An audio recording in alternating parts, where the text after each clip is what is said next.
Sa dibdib ng kabundukan kung saan ang hangin ay may dalang mga lihim ng nakaraan at ang ulap ay marahang sumasayaw sa ibabaw ng lupa, may isang tradisyong patuloy na humihinga, tahimik, ngunit matatag.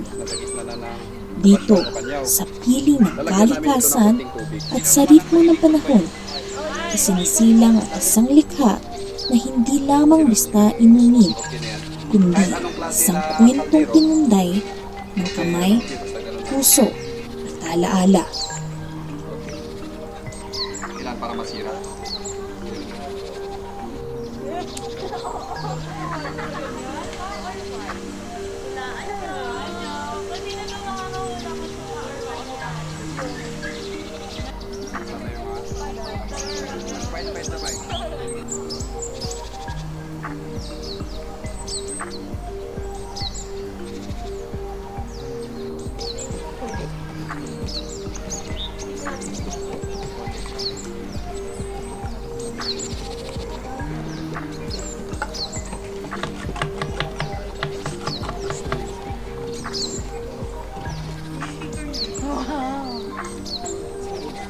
Dapat with reaction.